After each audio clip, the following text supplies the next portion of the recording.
sound of redemption. This is the way that we bring it down. Down, down, down. Down, down, down. Down, down, down. Down, down, down. Down, down, down. Igniting the fire within you. Exalting the melody of freedom. These are the things that will bring it down. Down, down, down. Down, down, down. Down, down, down. Down, down, down. Down, down, down. So gather the faithful. Tell everyone to stand and shout loud. Shout loud. Shout loud. Let's bring it down. Let's bring it way down. Let's bring it down. Let's bring it down, down. Let's bring it down. Let's bring it way down. Let's bring it down. Let's bring it down, down. Down, down, down. Let me tell you, it's in the air. Joy is in the air. Love is in the air. Can you feel it? What it feel like? Freedom. What it feel like? Don't sleep on it, brother. You might get left, sister. Can you feel it? What it feel like? Freedom. What it feel like? Justice. No need to be counted, cause I am down. Down, down, down. Down, down, down. Down for the end of racism, for the end of bigotry, cause I am down. For the end of misogyny, that's right. For all the isms out there, just down, down, down. Let's bring it down. Rise up, people. No more foolishness, and let's bring it way down. Riding the river of change into the cries of contrition. This is the way that we bring it down. Down, down, down. Down, down, down. Down, down, down. Down, down, down. Down, down, down. We are the children of Eden, dancing and celebrating freedom. We are the ones that must bring it down. Down, down, down. Down, down, down. Down, down, down. Down, down, down. Down, down, down. So gather the faithful. Tell everyone to stand and shout loud. Shout loud. Shout loud. Let's bring it down. Let's bring it way down. Let's bring it down. Let's bring it down, down. Let's bring it down. Let's bring it way down. Let's bring it down. We've got to bring it down. Down. Stand up and shout. Stand up and shout. Rise together. Accountability starts now. The Eric Dawson Radio Show. Yeah. Rise up. Stand up, shout it loud. If you are not prepared to come to that table and to represent that voice, don't come. Because we don't need any more brown faces that don't want to be a brown voice. We don't need black faces that don't want to be a black voice. We don't need Muslims that don't want to be a Muslim voice. We don't need queers that don't want to be a queer voice. And if you're worried about being marginalized and stereotyped, please don't even show up. Good morning, Informed class. Good morning, Eric. It's like I haven't seen you in weeks. I talk to you 45 times a day, but it's good to see your face. Hey, Kev, you know what? I went to the podiatrist yesterday. Okay. I got to tell you, man, if your feet ain't right, ain't nothing right with you. Well, I've been getting pedicures and manicures since I was a very young, so I understand what you're saying. You know, you got to have, it's like having a toothache, right? Yeah, That little tooth, man, your whole body shuts down because of a toothache. And the same thing with your feet, man. So I had to go visit. Well, I think you need, where you're talking about it, I think you need to go every month, my friend. Well, I mean, part of me going, and I was neglectful because I got to tell you, man, and, I spend a lot of time prepping for this show, making sure that everything is right, doing all the other things. And, my family gets on me because I neglect myself in the process, right? And so, my neuropathy and everything, has just been getting worse to the point now where I can't walk barefoot. I have to have socks and shoes on, like I have these Crocs on, man. You saw them that I had on when I was coming to your house. I have to wear those all the time now because walking on the ground with nothing on my feet, it literally feels like I'm walking on bone. So they believe that the nerve damage is progressive, right? So my daughter called me. She said, Daddy, she's taking these classes until she's in pre-med. And she said, you need to go to a podiatrist and get your feet checked because you can't feel anything in your feet. You're susceptible to infections and all kinds of other things. So I went to the podiatrist and he said, you have a very bright daughter, So, I will be going once a month now to the podiatrist just so that they can, make sure everything is cool. Anyway, That's good. Yo, man, I had a great time there, man. A great guy, too. He was talking to me about, homeopathic things. He didn't want to prescribe any medications. Everything he prescribed were supplements and things like that. To change the body chemistry. Because of the chemo I was getting, the way that it shifted my body chemistry, I'm producing more, whatever it is that creates more fungus, right? And so he said, we could correct that with medicine. He said, but then there's side effects, right? Your body may produce more yeast as a result of me giving you this medication. It may imbalance it in such a way that you're producing more of whatever else. He said, so, we want to kind of stay away from medicine. I got a great group of doctors, man. Anyway. That's a good thing. Oh, it's a wonderful thing, Kev. I wouldn't have it any other way, man. Yeah, well, you're blessed. I am blessed. And you know what? Can I tell you something else? The average people around the world, they don't have any health care. Check this. And and that's what I told the doctor. And that's why I told him I was running for Congress.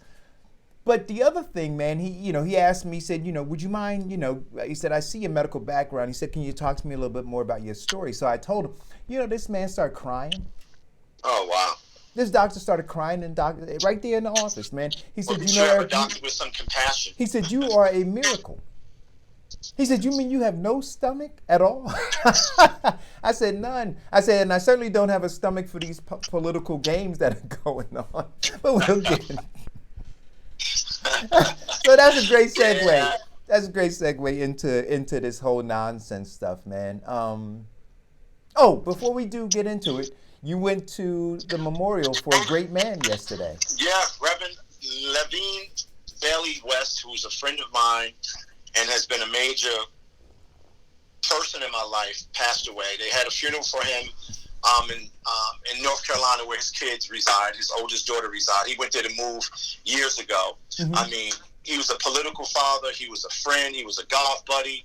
I mean, one of the things I said yesterday to Gail, I said, we are the luckiest people on earth to have had a lot of these men and women in our lives. When we started in this business, when we were kids, we actually ate dinner with them, traveled with them.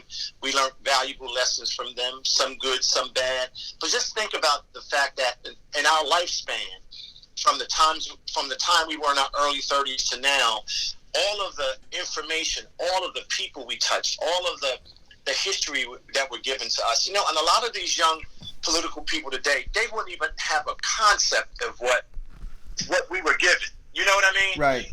Where we were sitting, what we were discussing, what we were involved in. And I thought about that yesterday. A lot of these young people aren't even interested in learning anything from anybody. And just to be in a room with Calvin West, just to be in a room with Hank Martinez, just to be in a room with Donald Tucker, just to be in a room with Hillary and Bill, just to be in a room and listen and be a part of it. We were a part of the discussion. We weren't sitting on the outside. Like, we weren't staffers. Right. We were inside, engaged, talking about how to make cities better, talking about how to turn around some of these negative trends that were impacting our communities. And we were just so blessed. And I went back and I saw all of the pictures. Eric, I have about at least 15,000 pictures of our lifespan, politically and personally, and pictures with your dad, pictures with your Uncle Clyde, the meetings we used to have. I mean, we were really in the thick of things. And I think because of that, I think we have a better understanding of what our sacred responsibility is as public servants and people that are engaged in business. And a lot of these kids now, it's just, I feel sorry for them. I feel sorry for what they're looking at in front of themselves. They're looking at the weakest form of government we've ever had in our lifetime. We're looking at elected officials that don't represent anything or bring out the better in anybody. We have community residents that are in their houses with their doors shut and their window shades down. And imagine if those people would have taken that same position, right, where we would be at now. So we're actually in reverse. So think about it. In our early 30s, every diplomat, from China to Italy to Germany, everybody came to our house. We had discussions with all of those people, and we talked about the world condition. The world condition, right? The human condition. At my dining room table, at all of the places that we went to. I mean, it was just incredible. It's just incredible. And a lot of these young people don't even know that history. And when we start talking to them about it, they say, wow, you guys did that. I'm like, oh, we're in trouble. Lord, we're in trouble. Yeah. We're in trouble. Well, we talked about how blessed we were all the time, man. And, I told you. Blessed. We were just blessed. As a kid, man, I used to have, governors and senators and mayors coming to the house, man, just hanging out. Just hanging out, Kev, and it was normal for me. It wasn't, and they weren't people who wanted to be a part of the celebrity class either, right? So, right. You weren't red carpeting it. You were doing some work and listening. Kev, they would sit on the front stoop with me, man, share a banana and my peanuts and laugh and joke. It wasn't, there was a decency. Look. Politics is a blood sport, but there was a decency. And right now we have. I gotta say this. We have absolute garbage. Yeah. I mean, really, I have to put it in that context so people can understand what garbage is. Yeah. They have no one to represent them at all. No, they don't. Listen, there's a quote that I want to read. I posted this 3 years ago on my page, and I love from time to time I wake up in the morning and you get those, Facebook shows you memories, right? So this memory came up from 3 years ago. This is a quote from the late Mayor Kenneth A. Gibson. It says, "It's not proper to say that we're enlightened people if we're not preparing our young people for the world in which they live. If you're not prepared, you can't compete." Say, that's what that man said. So when we talk about everything that we're talking about the lack of preparedness for what's coming, right? Much like Noah, was screaming about the flood and people just weren't prepared. He was building the ark. They weren't prepared. We're saying, look, 2053, you're done. I'm glad you brought that up because I've been reading stuff in the paper, and I don't really read this stuff anymore because I just think it's intellectually dishonest and it's just junk. In the city of Newark now, they're asking for developers to come into the city and they have some home funds. That's absolutely all bullcrap. It's all bullcrap. I mean, I got $1.3 million. We're going to put applications out there, and we want that. It is absolute bullcrap. I don't even think people understand the cost of what it takes to build a house in the city of Newark. I mean, it's embarrassing. And then the other day, I saw another article talking about the commission will be formed to stop gentrification because we don't want Newark to be Brooklyn.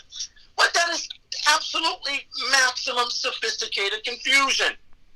Who sends out a story like that? No, First of those all, people who are Brooklyn trying has to 2 continue to million people. confuse us. It is maximum sophisticated confusion. I mean, really, think about it. You have $1.3 million in home funds, and you're putting out a notification that we want developers to come to Newark, but you have some of the most restrictive laws that impact growth of all cities in America, and then you're going to try to use other local municipalities as a gauge. It's embarrassing. I got to tell you something.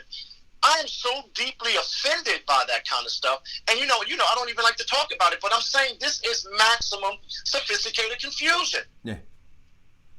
I mean, really, how do you put that stuff in the paper? And then you have people grab that story and they say better late than never. What are you talking about?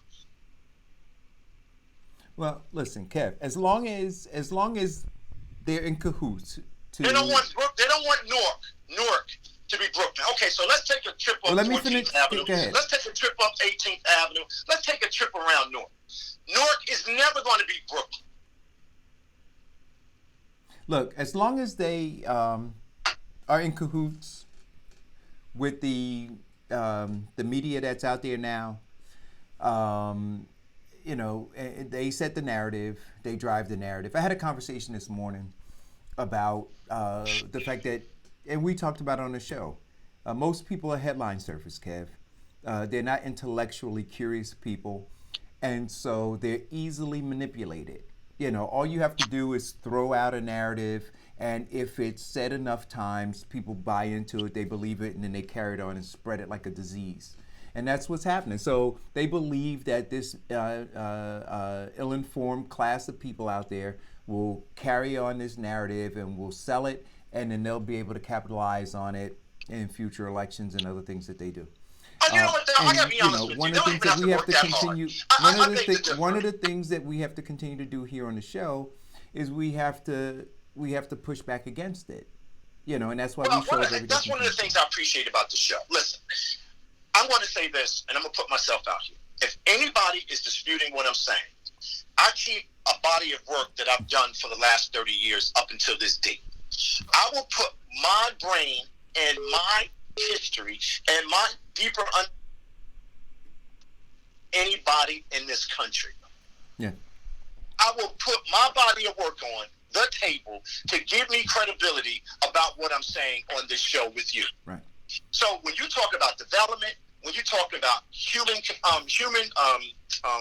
development, you talk about education, you talk about any of those things. If anybody that's listening to this show, if you are in some position of whatever that believes that we are saying something wrong or I am disqualifying something that might be purposeful, please call in and put your body of work on the table. Call or go. How you doing, Eric and Kevin? Good morning. Good morning. I just wanted to try to ask Kevin, with the federal HUD department, Newark was under watch for a while, and the whole narrative was once 45 got up there that the KKK was going to run in and shut down Newark's Housing Authority. We haven't seen that happen. The director of Newark's Housing Authority, the city that manages the portion of how they're going to plan, when he came to the South Ward on Bergen Street, he said he has twice the amount of money now. Now, I know that that's not all Section 8 money, but not all of us, Kevin, have that in-depth understanding that you have of all of the terms with how, development works. But I don't think the current mayor can say anything bad about either Ben Carson or the president because it's been their money. He's in the situation similar to, Ken Gibson. Ken Gibson didn't like Richard Nixon, but there were certain things that he did to make sure that Newark had federal money coming into Newark. What You is know what I'm saying? And it's a tough balance. I know they don't want to No, say this. Jay. Let me just give you. Let's just backtrack for a second, right? These are normal home fund allocations that we traditionally have gotten for years. Some years we've gotten more, some years we've gotten less. That just goes to show you the lobbying capacity that we have at Congress representing us. So home dollars are not new. They just didn't happen. What I'm suggesting to you is when they put this notification out, we need more developers, we have these home funds. So just think about $3 million. See, I don't run the government, but I can tell you how government operates because I've been in the building for years. I understand the complexities of municipal finance and how the state and federal and local governments interact with each other to disperse funds around the state, which are home funds, which are a number of other allocations. So here's the deal. You put out a notification that you're going to spend $3 million in home funds, and we want more developers. But you already have developers that are looking for to close their finance gap of maybe $1 million, maybe $1.5 million, maybe this. So you're talking about $3 million. So where do you think that money's going to go to? That money's not going to go to some developer. That money's got to go to fill those gaps. Some of other projects that have been on the table for 2 years, 3 years, 4 years. I mean, who puts this stuff out there? Because they think the constituent in Newark is dumber than the doorknob. And then you got to put out another commission. I mean, I think we got 6 commissions. Save the wells, save the dogs, save it. Every week there's another commission. And then your commission is focused on stopping gentrification, but every apartment building that's being built downtown clearly says, what? There's a small focus of gentrification happening downtown. Right. But so you're going to go into the neighborhoods and you're going to get somebody to build a house? Do you know how much it costs to build a house? Thank you, Kevin. That's what I'm trying to say. I'm going to go back to learning. I'm going to go back to listening. I'm so sick and tired of people selling garbage as hope. Now I'm fired up this morning. So my thing is, I have the right to talk about that because I have the history. And the solution is not to promote what? Maximum sophisticated confusion. Clear. I just wanted to say, leave it a call. Thank you. Newark was one of the cities that has been a victim of the 1968 housing crisis for blacks and Puerto Ricans at the time to have fair access to housing. We still never fixed that. And the folks that are leading the city now, they still are at that challenge. Some of the same challenges that were on Ken Gibson's desk is on the desk of this current municipal council and city government. But thank you, Kevin, for weighing in on that. Listen, let me stop you for a second. From 1994 to 2006, we had growth like you've never seen before. Median income up, crime completely down, because we had managers in the city that understood it. The Arts Center, the Prudential Center, the Hope Fix project that goes from all the way over here to completely across town. We revamped public housing. Wait a minute. Let me tell you something. In the room, watching it happen, part of the debate, understand the science, right? Guess what? That's not happening now. This city is at a complete standstill. And it will not grow any further. You'll get one off project a year, maybe. Yeah. All right, Kevin. Please. Y'all have a blessed day, man. Thanks for the call. Enough of the maximum sophisticated confusion. Let me piss him off, Eric. He's fired up. All right. He is fine. I don't even like talking about these guys. It's embarrassing. But you know who I'm embarrassed for? I'm embarrassed for Newarkers. I'm embarrassed for you. Because everybody don't work for the city. Your taxes have gone up. You're silent. Your streets are filthy. You're silent. Your kids go to burning factories of death. You're silent. No economic opportunity for you. You're silent. Get the hell out of here. Trey, leave me the hell alone this morning.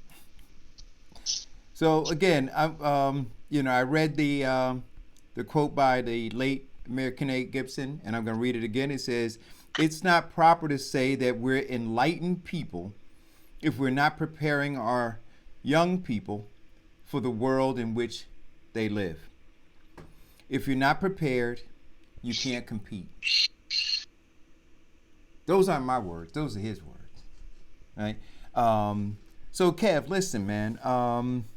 We got a lot of information to give people, and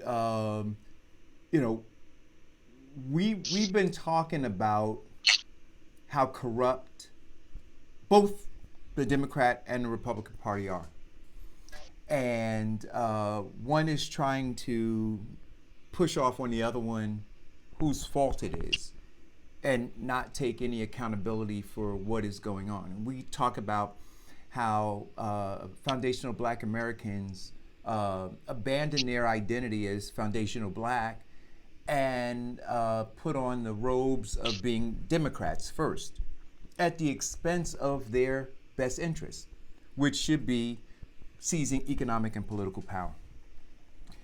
And last night, I can't imagine anybody who watched what occurred last night and watches what's happening right now, that you still are prepared to align yourself with complete allegiance to the Democratic Party.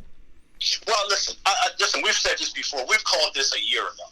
We said that they were going to implode before the convention, and that's what they're doing. We said that the Democrats and the Republicans were controlled by oligarchs, right? And that the local people that we continue to keep electing, the Negro Whisperers, right, are the agents of those oligarchs and the poverty managers of those oligarchs and the people that are engaged in poverty propaganda. We laid that out. Nobody can dispute that. We were not 100% about that. But here's the other thing.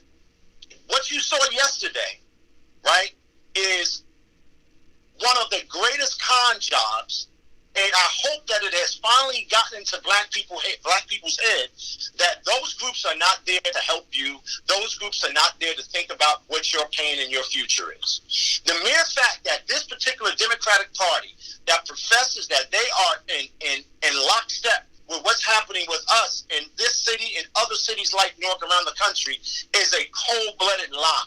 And for all of you people running around talking about, well, you know, we got to vote Trump out. No, what the Democratic Party is telling you, we're voting you out. We don't listen to you. We don't care about you. We're not interested in what you're interested in. But we'll keep selling you garbage as hope because you're more Democrat than you are Black. Let's keep it right there. So all these people running around talking about, I got to get rid of Trump. Guess what? There's one thing that lunatic said. He said the system is rigged, and I've shown you that it's rigged. And the Democrats can't help themselves.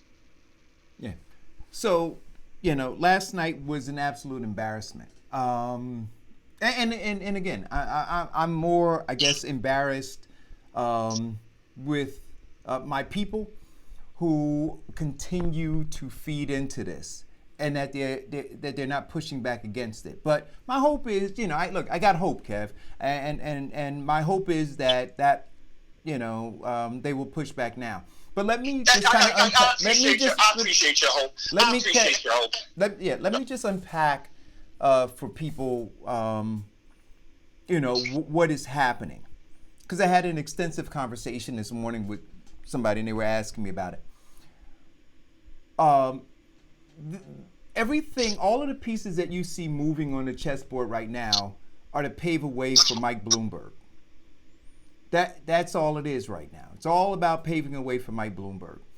And so typically what happens is you have this lead up to the Iowa caucus, and then the momentum driving you into New Hampshire, right? And if you look historically, the person who won Iowa, they got a bump in the polls, they got a bump in fundraising, they got to travel the media circuit, they got to do all of that going into Iowa.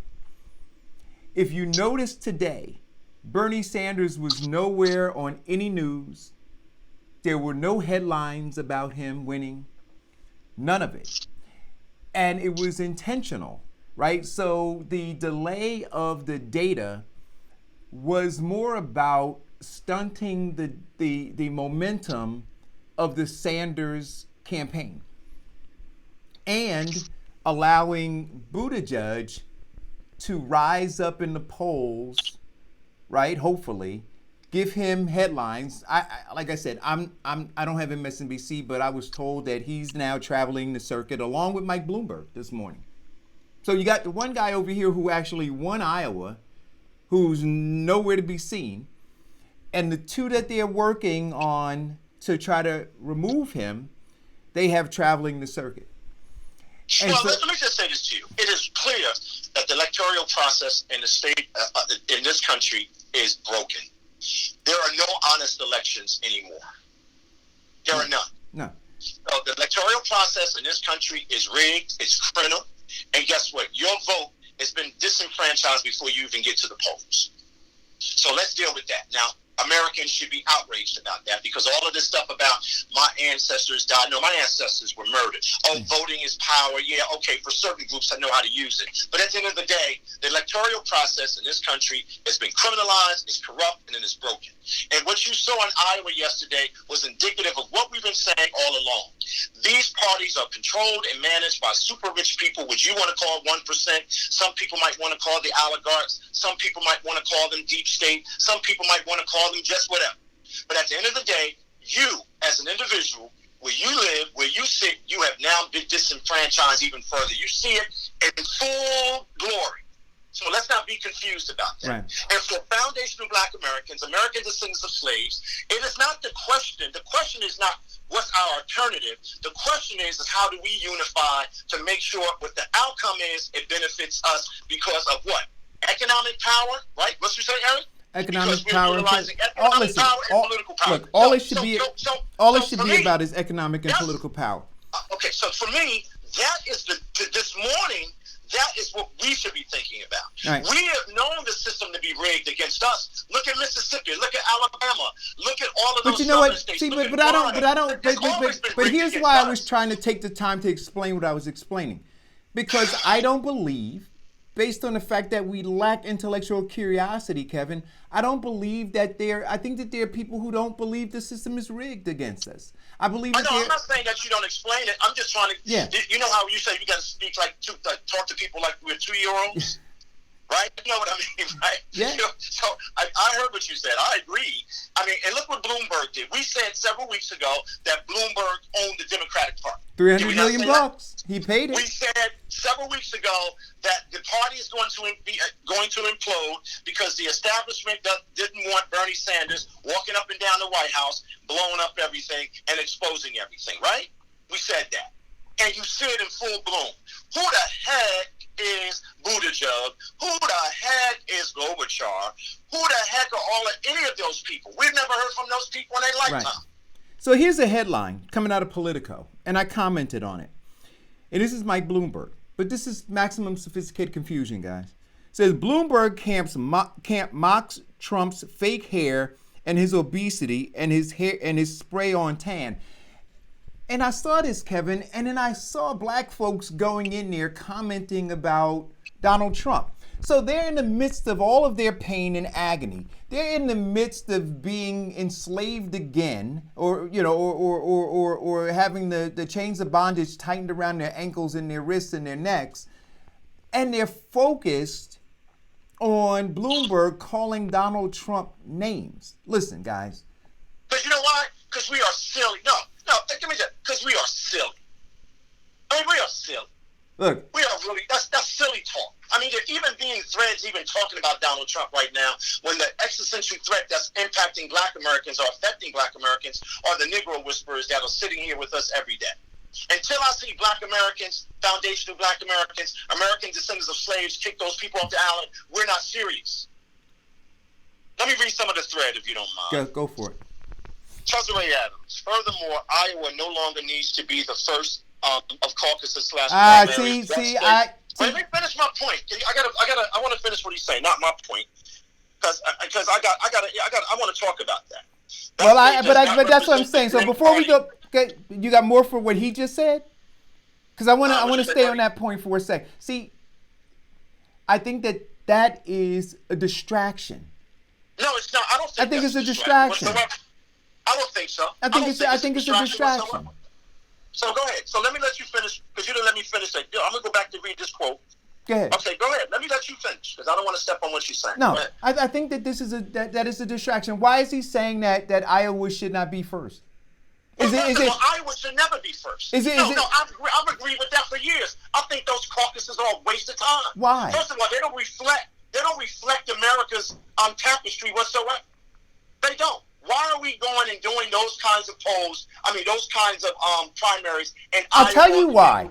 But I'll tell you why. Well, you asked me a question, so I'm gonna tell you why. Well, go ahead. Because Go if ahead, we answer the don't, question. because we can't look. The idea, just like with the Electoral College, you don't want to marginalize these smaller states, right? So if you didn't have Iowa first and you moved them down the line, then they would be irrelevant, right? So I think that to create some sense of relevance, you have these smaller states participate early on so that they have equal value. If you were to compare Iowa to California, for instance, or Iowa to New York, for instance, and if you said, well, you know what, we're going to have California, we're going to have Texas, we're going to have New York as the three first states, then Iowa, New Hampshire, none of them would even matter. Given the number, look, do you know? Look, how many electoral votes? How many votes come out of there anyway? They don't reflect America. This is not the first conversation over the last decades we had about Iowa. For us to be having, for us to be having a conversation about it, given what is the existential threat, right? Given the fact that they now want to deflect from what's actually taking place in this election right now, and have us focused on that, as opposed to. Well, no, I think that is about 42 conversations happening at one time. What's happening with Bloomberg? There's a conversation. This whole skinny con game that Buttigieg is playing right now, talking about he won something. This whole con game that Gorbachev is saying, I'm the only one because I've won in the Midwest. And this whole Biden thing, knowing that he came in 4th or 5th, he's like, hold on, I don't want you to release any results because I want to see them first. But I want to get back to this Iowa thing. But what I'm saying to you is this: there's not multiple conversations going on. There's only one chess game going on. I want people to understand that. I mean, the overall, listen, I'm just saying to you. You said conversation. I'm just going back on what I said. If whatever the chessboard is, whatever that is, that's all in play. We're seeing it. This is a part of the discussion that we're having. It's all in play. But I just want to read something to you. Iowa is 90.7% white. Okay. Iowa is now the only state with a lifetime voting ban for people with a felony conviction. Black people make up 4% of Iowa's population, but 26% of its prison population. How is that representative of our electorate? That's an honest question. It is an honest question. Okay. All right. I think that's an honest question. I'm not disputing that it's not an honest question, but the question that I would ask is this: why do you believe, whoever wrote that question, why do you believe that the candidate who wins Iowa in the last 4 Democrat presidents or last 4 elections, presidential elections, has received the nomination of Democratic Party? Why do you believe that's happened? Well, first of all, this is not the first time we've all. This is not no, the first but time I asked a very specific. I asked a very specific question. I'm saying to you, you asked me a direct question. I'm saying to you. No, I asked a question to the. Those two primaries. Look, those two primaries should not be the deciding factor on who is pushing. Right, but see, this is what I'm saying. But answer the question. I asked a very specific question. When I told you, they don't. It's rigged. Why do you believe? It's rigged. Why do you believe? Do you believe that they became the nomination that they became the nominee because of Iowa, or do you believe they became the nominee because the system is rigged? Both. No, one. Both. One. Both. One. If the system wasn't rigged, listen. Iowa would be in. About Iowa and New Hampshire. Iowa and New Hampshire. I don't understand why we having this complicated conversation about 2 states that should not be that relevant in deciding who our president is. Well, the only reason, but this is my point to you. That is not illogical. All right, but this is my point to you. The only reason that they're as relevant as they are is because the system is rigged. Okay. That's all I'm saying. So as long as we're focused on the symptom and not the disease, see, so now you want to focus on the symptom, which is Iowa and New Hampshire. I'm saying let's stay focused on the disease. Well, first of all, we can have a conversation. Both No, but I think that's what's got us into the problem that we're in. I think that we focus on. The problem we're in now. Black people have been sidelined. Black people have bought into this democratic narrative that has diminished their value. It goes back to your earlier point. You can't make these points that are very, very valid and very focused and then just suggest, oh, because of this, that's the problem. No, the problem that we have is that black people have sidelined themselves. They're not focused on political power. Right. They're So not that's what I'm focused on saying. So, economic but you're power. making the point I'm making. So the hell I'm with not making your Iowa. point. I'm So not listen. making your So point. the I'm making hell. your So point. the hell with Iowa. The hell with New Hampshire. Right? Doesn't- We it should be doesn't- single focused on economic and political power. But Okay, if in the middle of this chess game we get distracted by the fact that they just moved this pawn up over here that doesn't have anything to do with the ultimate game, which is gaining political and economic power, then we've already lost perspective. But here's the deal. We start a conversation and we explore some of the mechanics of what happened yesterday. And in the feed, people were talking about what happened yesterday and what they thought about what happened in the process. I think that is a fair discussion to have. We took it over here to another part of the discussion. You're saying that it's rigged. I'm saying that black people don't even play a role in the process because they've sidelined themselves. So when someone's having a discussion in the feed about what specifically happened yesterday, I'm comfortable with that. And then we expand that conversation to say this is where we are in the middle of that debate. This is what we should really be focused on. And these are the outcomes that we hopefully will happen if we start paying attention. I think yesterday just proved that we were right 7 weeks ago, 8 weeks ago, 9 weeks ago about the condition of the Democratic Party. They're not with us, they're with them. And now They're listen, not with the and now board, when we they're talk with about the them. Democratic, but look, let's stay focused. When we talk about the Democratic Party, we're not just talking about the folks who you see on television. We're not just talking about the folks down in Washington. We're talking about your council people, your mayors, your state senator, your U.S. senator, your congressmen and women who are silent as all of this is taking place. As they're moving these pieces, developing them on this chessboard to further enslave you, they are saying nothing. Now I want to read something that Courtney Well, you Wicks know said. what, Eric, Let me read. Eric, you're right. But I I'm want- agreeing with you. No, I'm agreeing not with saying you. you're not. I want to read what Courtney Wicks wrote. And Courtney, if you're Okay. watching the show, please, so that I can hit share. I like to share your stuff, right? So set your settings so that I can hit share.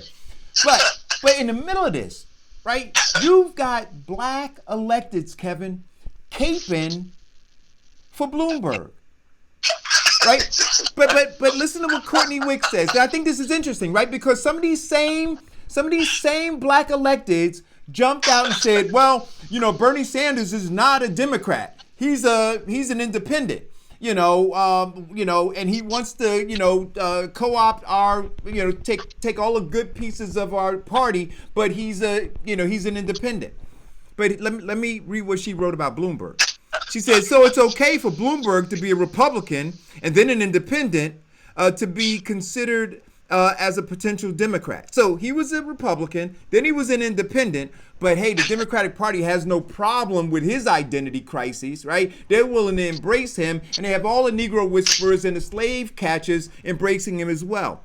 She further says, but not okay for Bernie Sanders to be an independent and nominee, independent and consistently vote with the Democratic values, be accepted by the same party. Not only that, it's apparently okay to change the debate stage rules and botch the Iowa caucus to accommodate a lifelong Republican and recently independent candidate. Look, people, change parties all the time. People change parties all the time for a lot of reasons, and that's fine.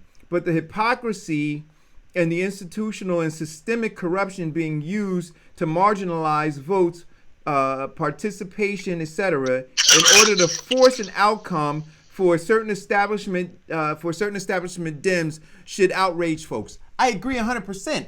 But we're being asked to ignore all of that. We're being asked now. Black folks are being asked to ignore what that guy did for 12 years in New York. We're being asked to ignore the fact that he embraced and supported Giuliani, right? We're being asked to ignore the fact that he embraced and supported John McCain. We're being asked to ignore the fact that even after embracing those Republicans during the Iraq War, when it got uncomfortable to be a Republican, he jumped ship and became an independent. Nobody's having that conversation. Not on the news, not the folks in Washington, and certainly not your slave-catching, Negro-whispering elected politicians in your local communities. None of them are informing you about that. That's crazy. Yeah, well, as of yesterday, if anybody walking the earth doesn't understand that the system is rigged, that doesn't understand your vote has no value, and for Black Americans to continue to keep giving their life and their blood to a party that have kept them oppressed and suppressed and has undervalued them for the last 50 years, shame on you.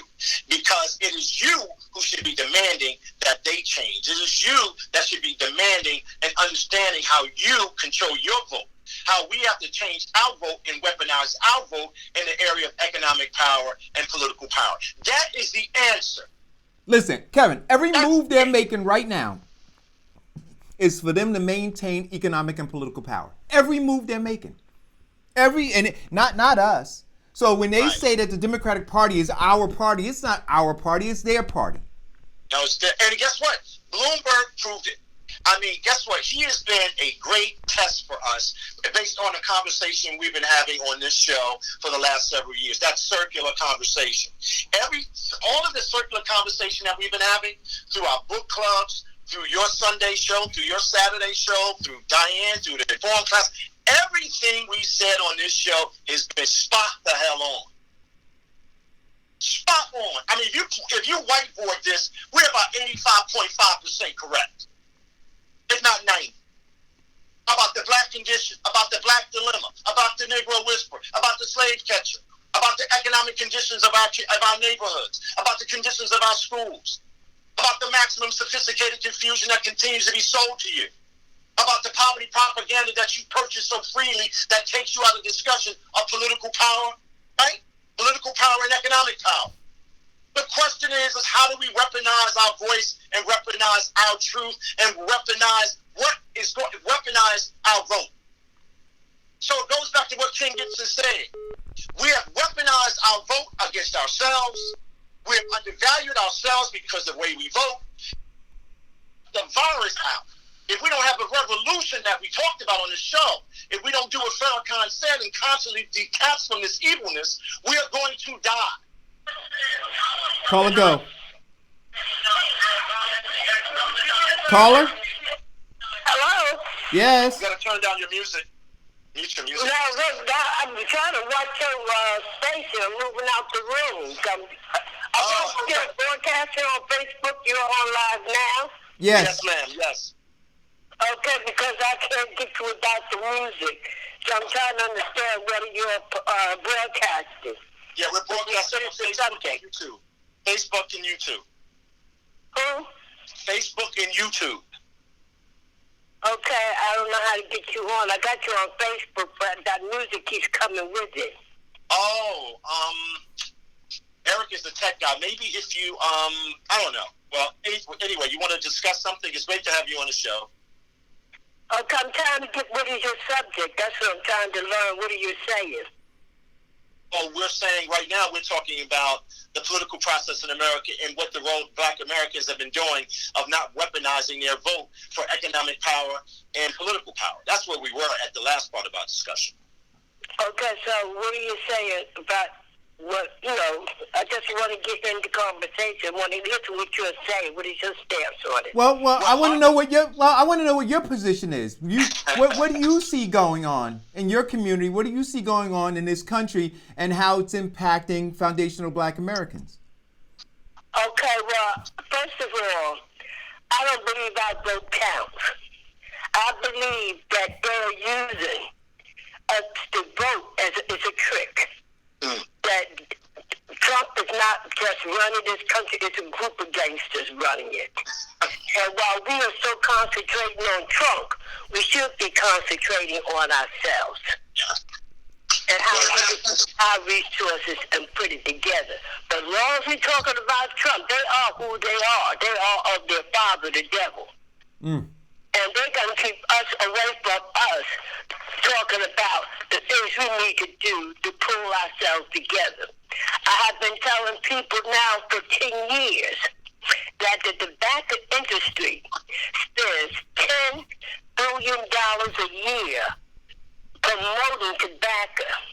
We are the target community. Our children are the target people. Now they're spending $10 billion a year. That means they're making $10 trillion a year. And if we are the target community, then that's how much money we have just for the tobacco alone that's killing us.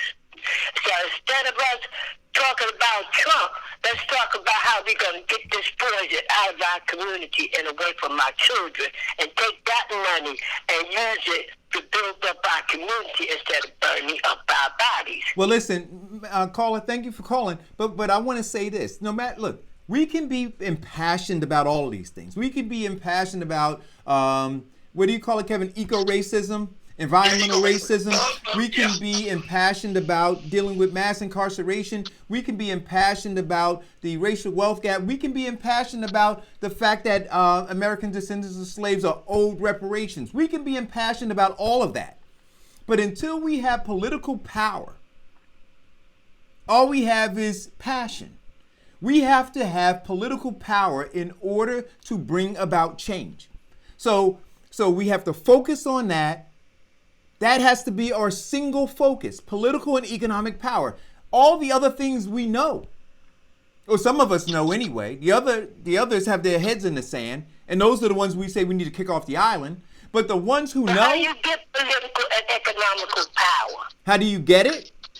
Yes. Well, you start by not electing people, right, who want to be black faces without black voices.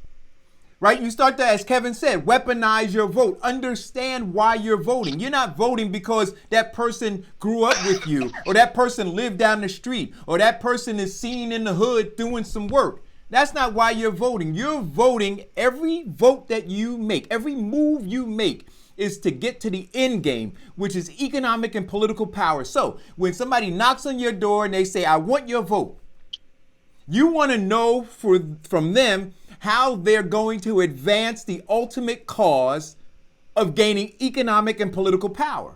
If they can't answer that, caller, then you kick them off the island. It's as simple as that. Don't allow him to emotionalize you into some conversation about the fact that you need to have a black... I advocated for him. I told the white at that time, do not get on the team with Bob Bowser. Do not get on the team with Sheila Oliver. They were was running for mayor. I said, get on God's team. You will win that seat for city council. But anyway, he did get on Sheila's team, which that team did not win. But he won because of the way that I promoted him. Right. See, and like I said, I've been out here a long time, and I know about that. Just recently, I've been posting a movie by Miles Mabley called The Amazing Grace, who this here black man was running for mayor. But he was using that position, he's put there by the white man to deceive the people. If you go back and look at that movie, it's on YouTube, Amazing Grace with Miles Mabley, and she'll show you what she did as a black man. Because she said, one thing she said, you can't lie to the people. You got to be honest, and you don't need money to take over a certain position in any place. What I'm telling you, economics needs money. So we need money. One of the ways we can get money to get that economic power is one, those trillions of dollars that we spend in killing up ourselves. Because that's what we need, because that's who runs the country, the people who are powerful financially. Right. And that's how you get powerful economically. Right, but caller, what I'm going to...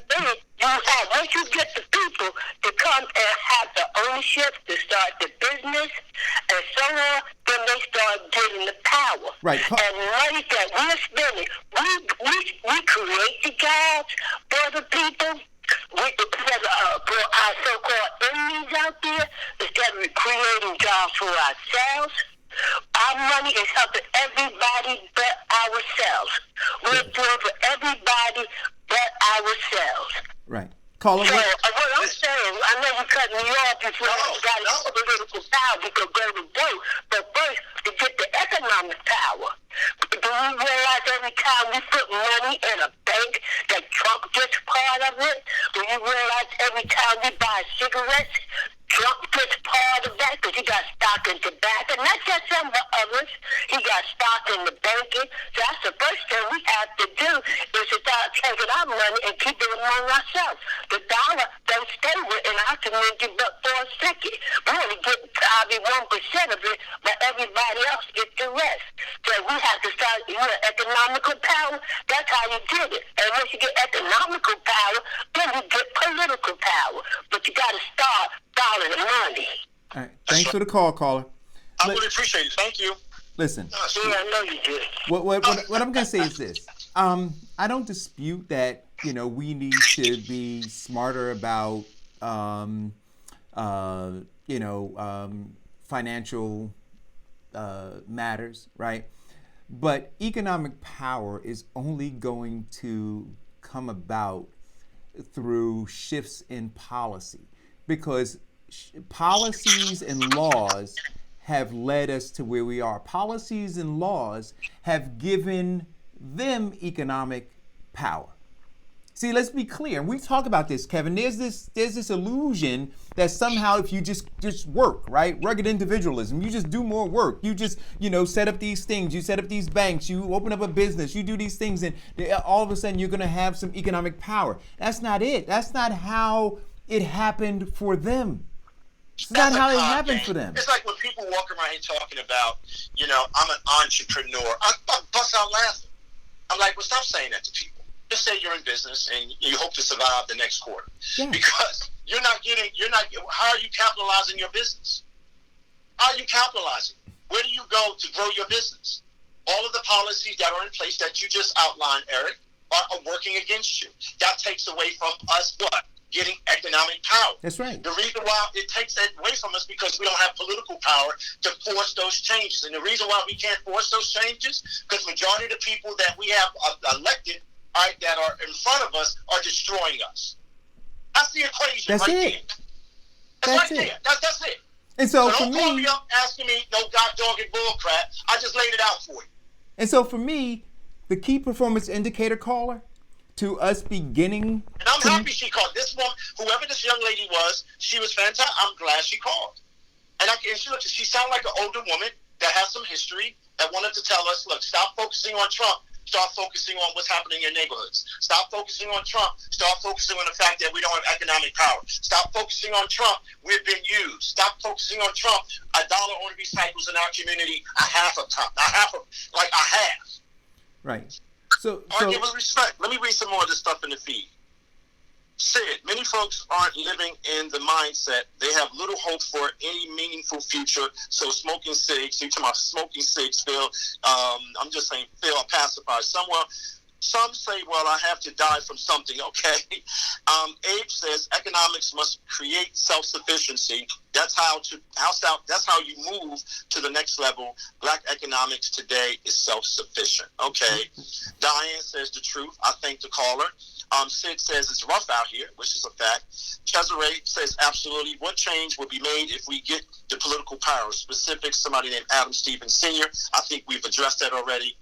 And on and on and on. Right. So here's what I want to say to the caller again. The performance indicator to me that we're moving in the direction of seizing economic power is that, and political power, is that we start to move these Negro whisperers out of office and these slave catchers out of office. As long as we have the current mayors that we have in Newark, Irvington, East Orange, right, and some of the other local communities who are not fighting for us on the terms of getting economic and political power, as long as we have them installed and we're not pushing back against them and removing them, then how do you say that we're making advancements toward economic and political power? They themselves are propping up this system that is holding us down. They're contributing to it as we speak. They're writing checks to the Democratic Party. They're attending functions by the Democratic Party. They're receiving money from the Democratic Party. So all of that is happening. So you can't detach those people who have been installed in those particular positions in government at the local level from this larger apparatus that is choking the very life out of us.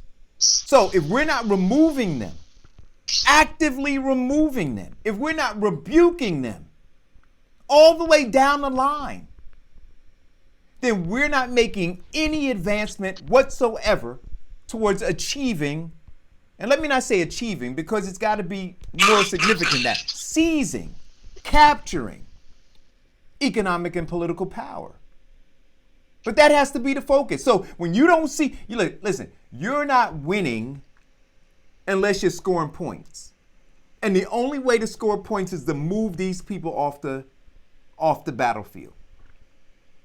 That's it. And I agree. I think that we've been hitting that home, and I think people are paying attention. And well, we'll see, right? We'll see in these next elections, Kevin. We will certainly see. You've got, listen. Let me just say this to you. When you plant a seed in trying to change or re-engineer people's thoughts or their consciousness, I believe it takes a little longer. But I think what's happening now, people are paying attention all around the country. And, at the end of the day, they will make the best decision. But as a team right now, we're not making the best decision. So we're not making really good decisions about those two things that you continue to keep bringing up in the forefront of our discussion, political and economic power. That's it.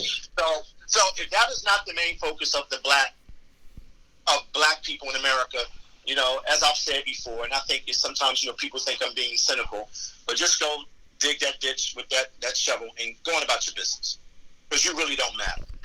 And I appreciated this. See, I like these passionate conversations. We should all be passionate and focus, because we need some sustainable change. We need some radical change. And you know what? Black Americans need to get on that boat as opposed to getting on the boat that's been selling you somewhere that you will never be able to return from.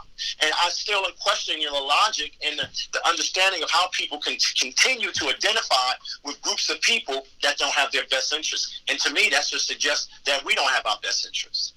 So, that's where I'm at. Buttigieg is the devil. Oh, I told you he was the devil, Kevin. Now, there's another article. The guy is just a liar.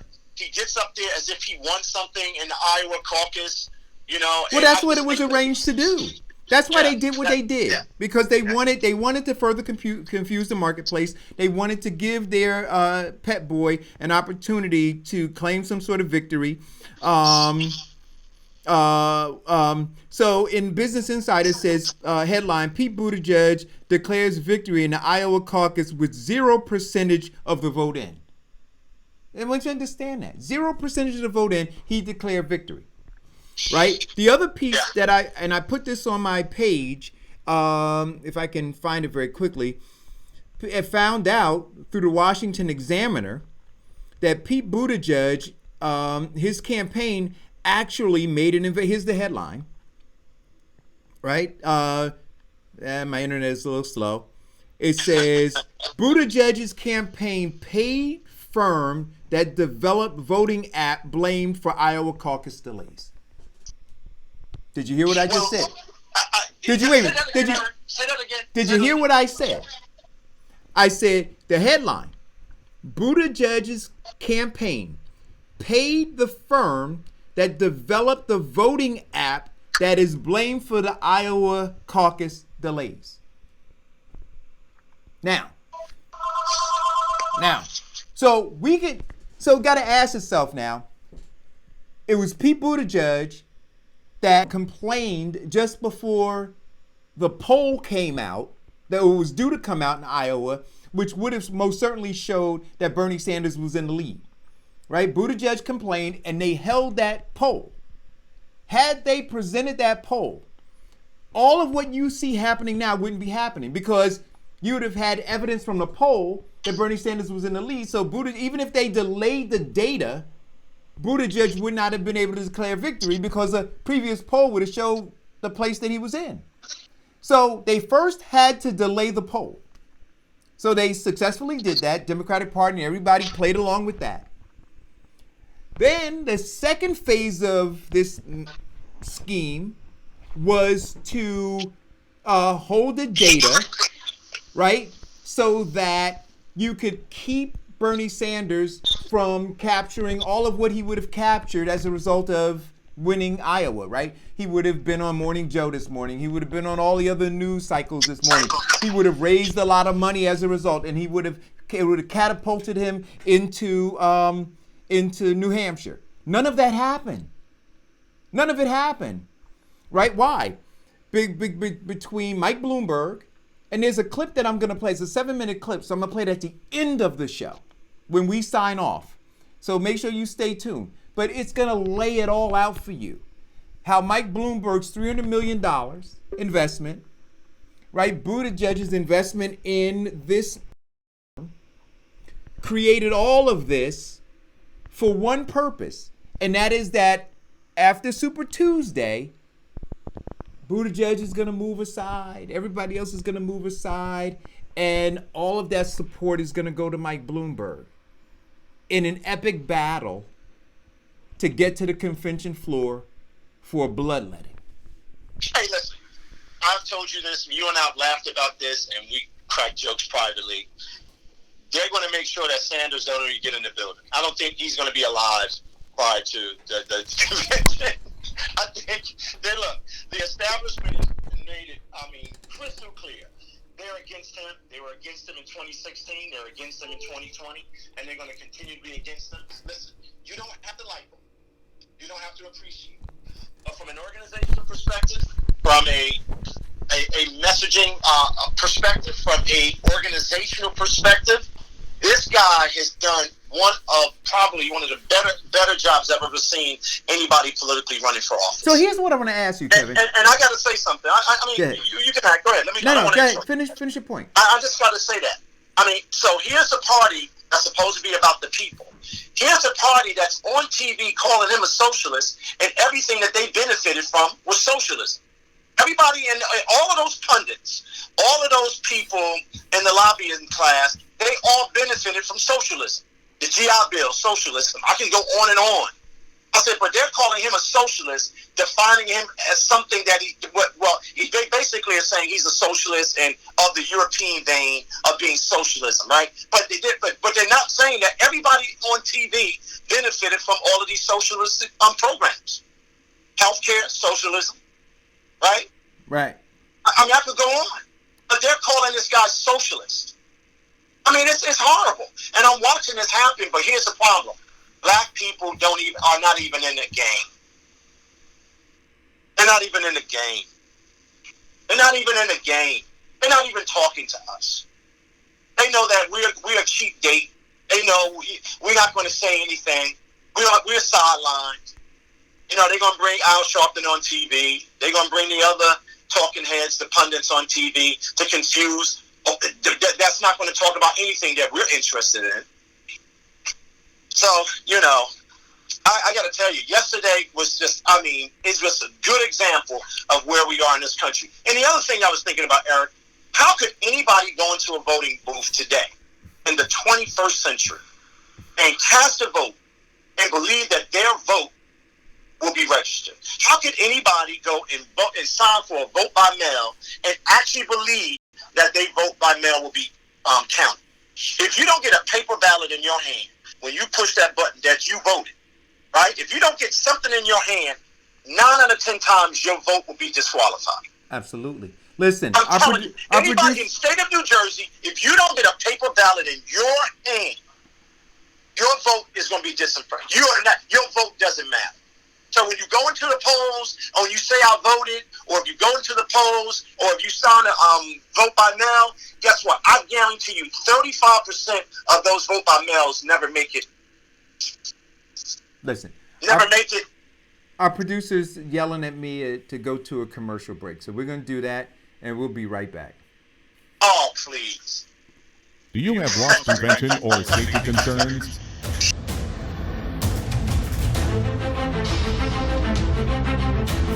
Black Belt Security and Investigations has armed and unarmed guards that can protect what is important to you.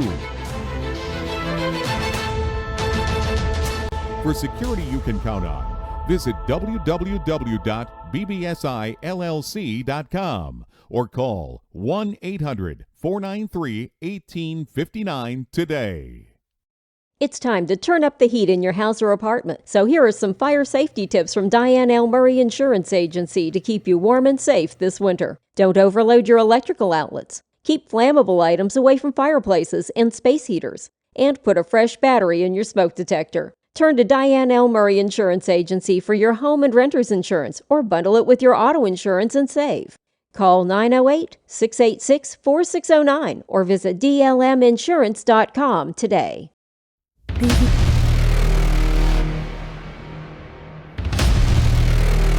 BBSI.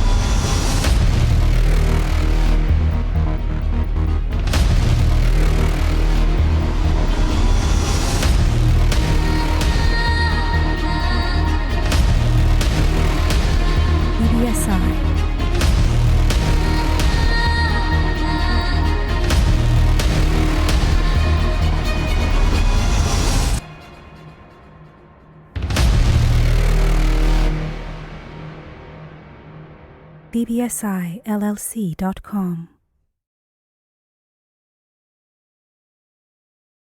Dawson, that was hot this morning. Listen, I'm going to post because Bernie Sanders' campaign just put out on their website, and it's a shame that they have to do this, right? They had to put out on their website releasing their internal caucus numbers. I want to tell you, that's how insidious it all is. That he can't rely on the media to to do the right thing and discuss what actually took place in Iowa. That they buried the story in order to discredit his campaign. But I'm going to put the numbers there. And if this doesn't tell you that you guys need to get involved, that the media is working against your interest, right? That the Democratic Party is working against your interest. And again, your interest is what? To seize economic and political power. Well, let's talk about that for a second. I early this morning I got up, and you know how I feel about stuff like this, Eric. Early this morning I got up and I saw an article in the World Globe, or what is it called, Eric? Because sometimes I just get confused about it. But anyway, give me 1 second because I want to bring this up correctly because I got so much stuff in front of me right now, Eric. But just give me a second, just a half of a second, buddy.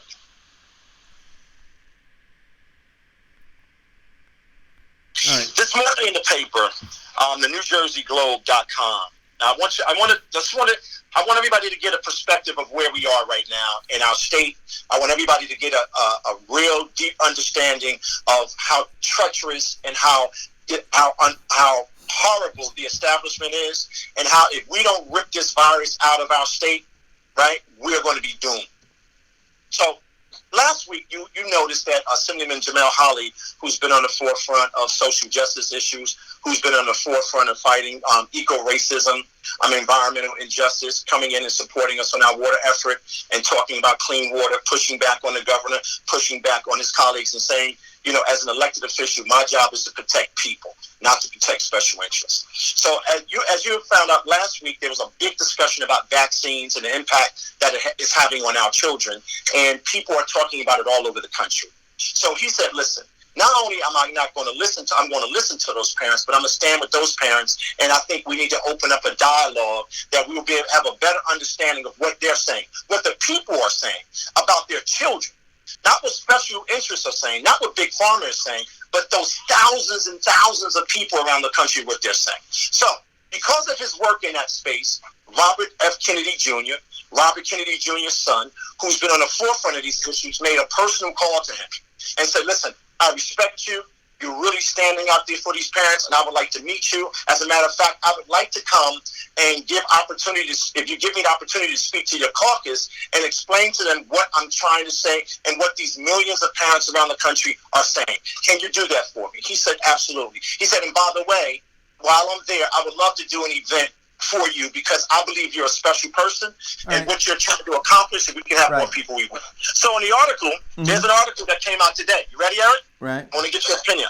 Holly's stance on vaccines not winning friends in assembly, Conaway says.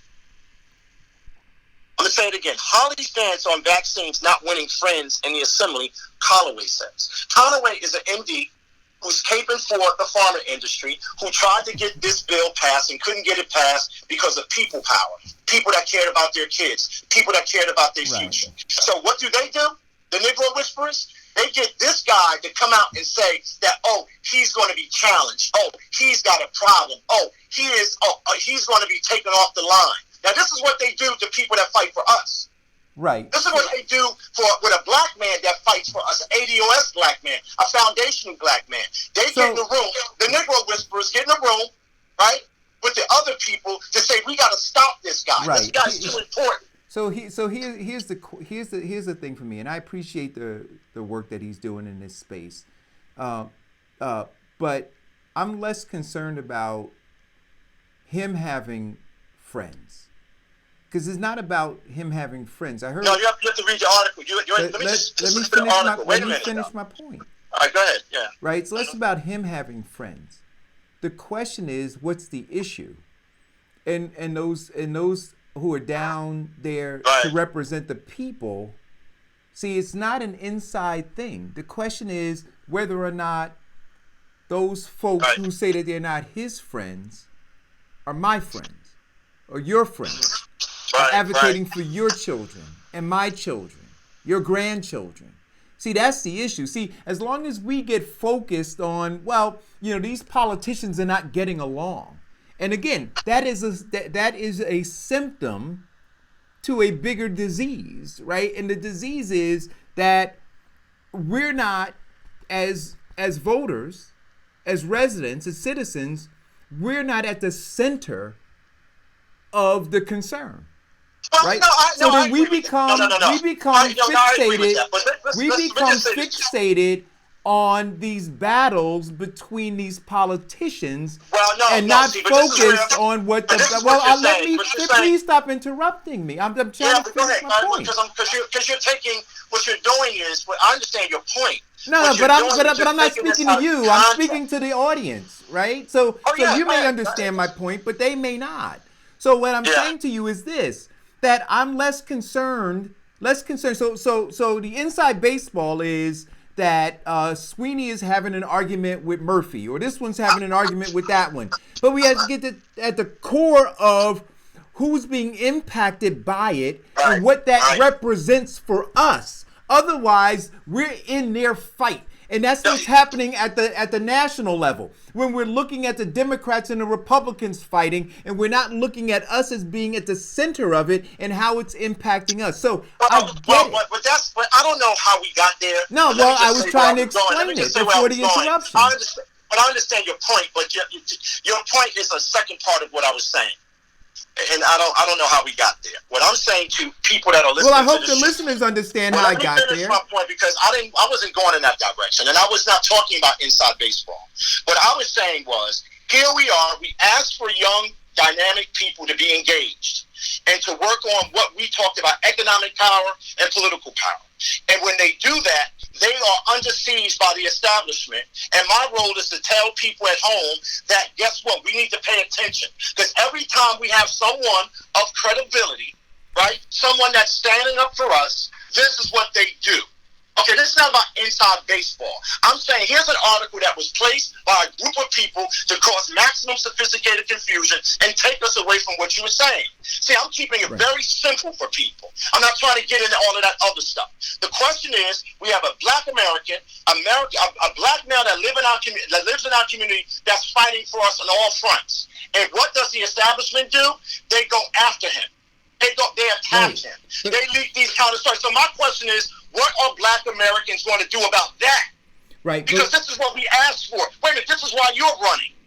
Right. But what, this is why you're running. Right. But what I would say, even No, wait a minute though. Is this why are you running to fight that system and blow that system up like he's fighting inside to blow that system up? Right. That's what I'm saying to you. This ain't inside baseball. This is reality. This is what's happening to people that fight for us. It happened to Martin. It happened to Malcolm. It happened to every person that's trying to do something constructive for black Americans. And then to have a black man that's an MD, right, that's out there fronting and caping for the corporation of white supremacy is even more insulting. Right. But what That's what I'm saying. I don't know about all that. That's what I'm saying. What I don't want people to do is displace where the real attack is. See, the real attack is on them and on their children and on their grandchildren. That's where the real attack is, right? Because at the end of the day, this gentleman who's caping for the industry, the pharmaceutical industry, right? If he wins the day, it is millions of people who will ultimately be impacted. And so what I'm saying is in as much as we look and say, yeah, they're trying to discredit, they're trying to dismiss, they're trying to destroy Holly. But the end result will be the destruction of you and your children and your grandchildren. And so don't look at him fighting. Look at the fact that you have to get in this fight for yourself, because that's what they're coming after. They're coming after you. Well, very good point. Very good point. That's a very good point, and I respect that point. But here's the deal. Black people are not even involved at all. No, they're not. And let me tell you why they're not involved. Because they will take their child, and this is the thing that fascinates me. They will take their 2-year-old, their newborn, and they will allow them to shoot that newborn with something that they don't even know is anti-vaccinated. That's what I'm just trying to say. Well, that's the point that I was trying to make, Kevin, is that as long as we get them focused on, as long as we have those people, and it's no different than, we're going to go back to the water for a second.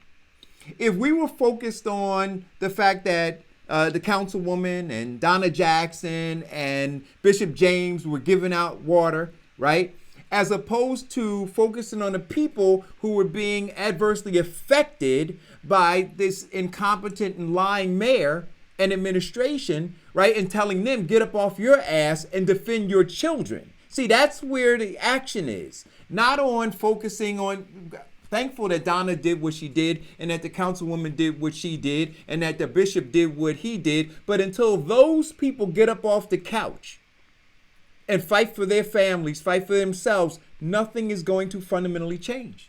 Well, guess what? I agree with that. Right. But I agree. The action, I actually 100% agree with that. And we talk about that all the time. But see, I can have this conversation and have your conversation too. So when you have people out there fighting for you, get up off your ass. There we go. When you have somebody out there doing the work for you, get up off your ass. Absolutely. There right? we go. And I'm saying people, politically, black people need to develop a better vocabulary and understand the mechanics of what's happening in that building, because it does have a direct impact on you. Yes, it does. Now, if you look across the nation, there are people all across this country pushing back on Big Pharma, pushing back because of what happened with the opioids, pushing back what happened with all the other drugs that have caused enormous damage on our children and our families and our seniors, right? And we're pushing back. But what I'm trying to say to you is this state has no respect for us, because when we have somebody fighting for us, what do?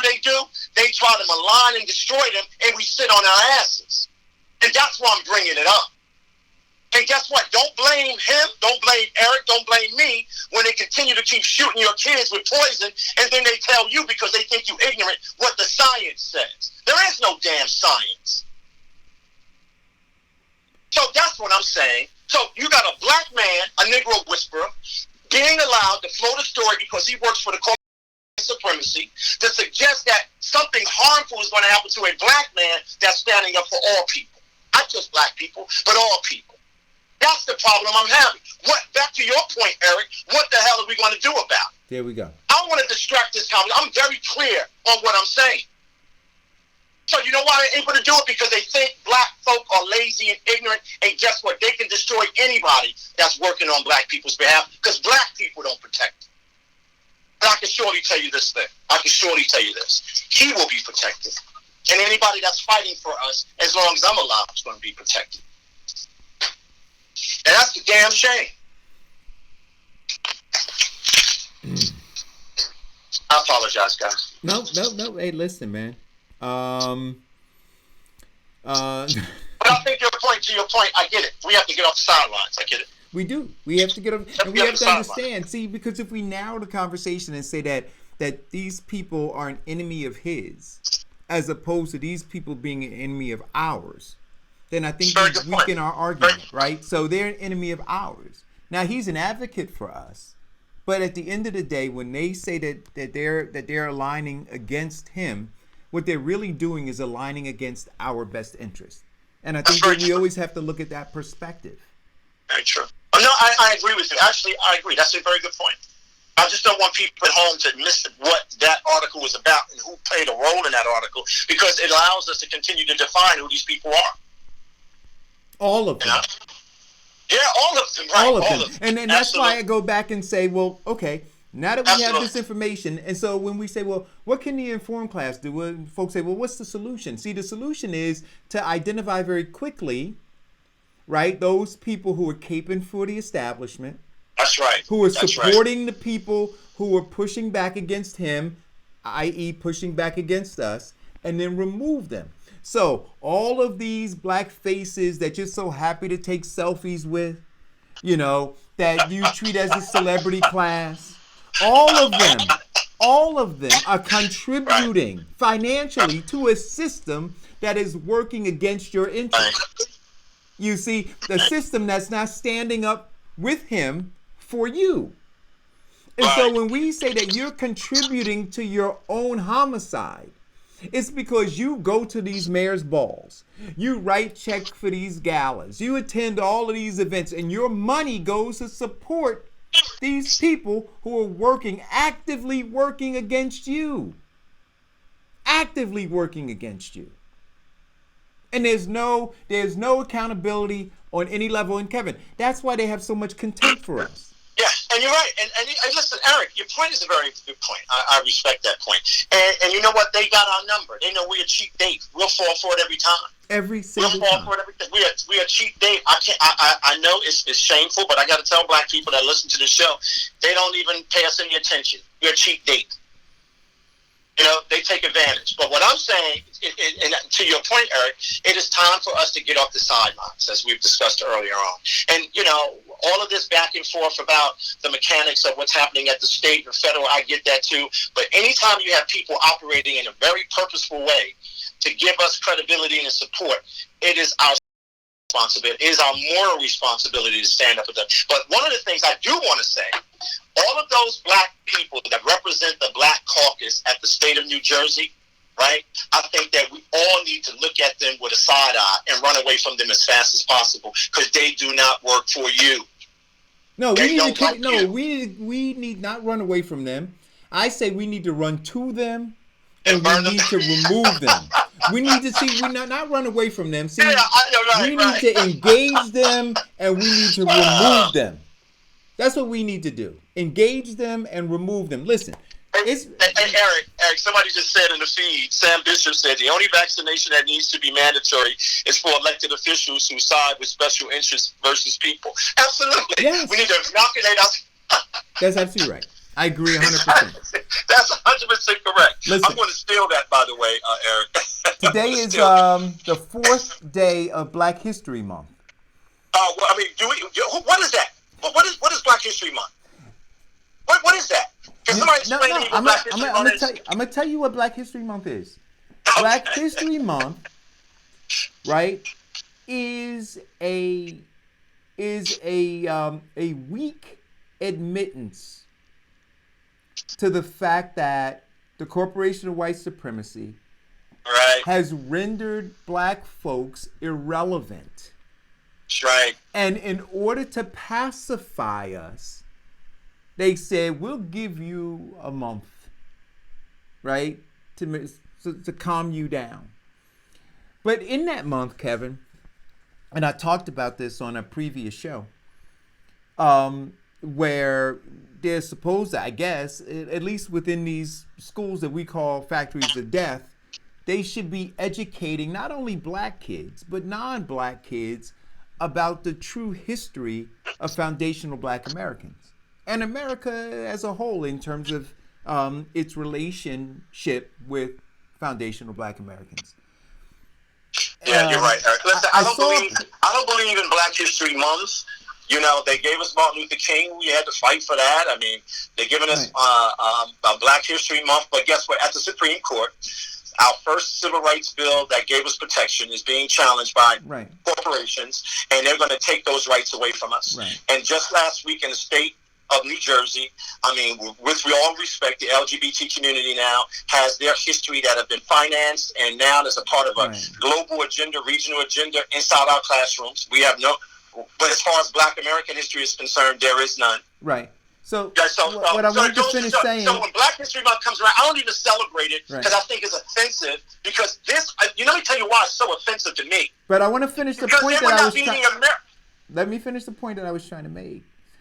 So in Montclair, there's a teacher who refused to take place in an assignment during Black History Month. White teacher just arbitrarily decided that she wasn't going to participate. And so what I'm saying to you is this. I mean, I can agree with you on the watered down nature of Black History Month and what it represents and what it really represents. But I don't agree with. No. But let me let you finish your point because But I'm saying, but I'm saying, in what it is, there still is no curriculum that is driving what kids should be learning. And so teachers can arbitrarily opt out of exercises or lesson plans or anything else and marginalize, content during Black History Month. Well, okay, because they can. Yeah. Because they have authority over our children because we don't have authority over that institution. They can. The mousetrap is to what? Continue to miseducate the Negro. That's why I don't celebrate Black History Month. I don't even understand the concept of it. I don't understand why we need it. We built this country. We are American history. Everything we touch should have it in the DNA of who we were. If you go to the banks, if you go to the port, if you go anywhere, that is preposterous to give us a month to celebrate horror. I don't get it. Right. It's not logical. Well, but I we think go around talking about Black History Month. When I was at my home, I didn't have to go to a public school to get my education about my blackness and who I am. Right, but I think that what we can do, right? What I think that we should do logical. is I think that we can do both things, right? We can say, look, we're going to take this month. You're going to give us this month, right? Or however we got it. We're going to take this month, and this is what we're going to do with this month. But the other 11 months, this is what we're going to do as well. So we can shine particular light. We can determine what it is, but we've allowed it to be determined for us. We can. To me, Eric, it's like. Go ahead, I'm sorry. But do you understand what I'm saying? We can determine what Black History Month is. So my question is, what is it? What does it represent? All it is a nostalgia pill. We black people are comfortable with nostalgia. Right, so now what we do is we find all of this history and we post it, which I think is important to use social media in any way you can. But guess what? It's all about nostalgia. There is no such thing as Black history. We are American history. We are America. We are the transcendent democracy they brag about all over the country. We are everything to this country. We are the American flag. We are everything. There is no such thing. It's irresponsible for us to keep even celebrating it. And then you have all of these events in your churches and you're talking about Black History Month. It's a goddamn insult. It's not real. It's an illusion. It's nostalgia. Stop taking the nostalgia pill. Go into your neighborhoods, go into your houses, go into your community, and really talk about the Black experience. You can only do that in your home. You can only do that in your community. You don't have to wait and buy this con job, this nostalgia pill. I think it's an insult. And I see it every day. Black people, Black History Month. I want to, if I had to get one of my golf clubs. We are America. This is what I'm trying to say, Eric. It doesn't make sense to me. Right. And I'm not. And that's why they treat us the way we do. Right. I'm not. Let me just say something about the NFL, because you might have talked about it. I'm pissed now. The NFL, I've seen, this is the biggest ever in my life. Because of what happened with Kaepernick, they got a dent in their armor. We all know that the NFL, like all of these other institutions, are racist to their core. And they look at the black body as an instrument to what? A commodity to their wealth. Right? They know these guys don't have sense. Some of them, 95% of them.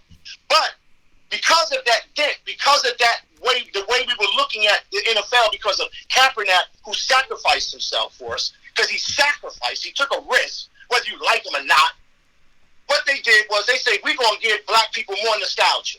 We're going to put so many black people in commercials. Every commercial had a black person in it. I ain't never seen anything like that in my life. Not one. I've never seen anything like that in my life. And I'm saying, oh, this is the con job. And then what they did was they used the weakest form of our community, which is the fake class, and they cloaked them in blackness. And I'm quite sure millions of people watch that and say, oh, that's a good commercial. Dr. Raheem, whatever. I mean, Raheem the Wicked is in there. All absolute bullshit. And we bought it, hook, line, and sinker. That right there shows you that the corporation of white supremacy is brilliant, and we just as dumb as hell. Listen, I think that during Black History Month, I'm calling it Black Slave Month. I think that it is important for us to determine what we want it to represent, right? We haven't done that. We haven't defined it. We've allowed it to be defined for us. I agree with you, Kevin, that in your homes is where we should be teaching and socially engineering, socializing, our children. But we can't negate the fact that we have these institutions that for 6, 7, sometimes 8 hours a day, these children are being socially engineered. And not just our children, but other children. So operating outside of that system is not enough. We have to work within it, and we have to blow it up, and we have to retool it. Well, you're suggesting to me that this mousetrap that I've seen in my last 50 years, forget about my parents, right? Mm-hmm. That for some apparent reason, even if we engage it a little bit more, it'll work for us. No, I'll say, you suggesting that we should blow that up? Understand what I'm saying very specifically. What I'm saying very specifically is this. That parent who had that child who came home and said that her teacher did not want to participate in whatever that exercise was for Black History Month, that parent went on Facebook and posted it. And what I'm suggesting is that parent should have gone into the school and confronted that teacher. That's what I'm suggesting. But even prior to that, where we have, so in Montclair, you have a Black mayor, right? So that Black mayor, we all know, at least right now, when Black History Month is, right? It's February every single year. And my question is, well, what is the objective? If I were to sit the mayor down in Montclair and say, well, and the Board of Education down and say, well, what is the objective within the school systems for February and Black History Month? What is the goal? What is the curriculum to reach that objective? And in Newark and in other communities where you have Black folks in supposed leadership positions. See, those are things that we can do, and we should be doing them. And I'm not saying, and not you can do that, and you can educate in your home. But see, part of my concern is this, and we both talked about you posted the Joaquin Phoenix speech, which maybe I'll play, where he talked about the importance of white folks who are benefiting from this system taking an active role, right? So if we believe that is in tearing down this entire system, if we believe that also is a part of this, then in that school, in that public school where we're funding it, and so this is where I say again, we're contributing to our own demise. So our tax dollars are funding that. But during this month, you've got Johnny sitting next to Raheem, right? And Johnny is receiving this miseducation about who Raheem is as a foundational Black American. That is dangerous too. So you can bring Raheem home and you can educate him, but the system is going to be torn down by people being educated outside of Raheem. So I get the fact that I should take some ownership over here, but if my tax dollars are going to fund the miseducation of everybody else, then we still have a problem. So I think that we need to look at it like that. Hey, well, listen, my position is, guess what? You're not going to get anything from a pig but a grunt. Those institutions are not built for us. Those institutions will never value our history because they want to keep our history with my kids.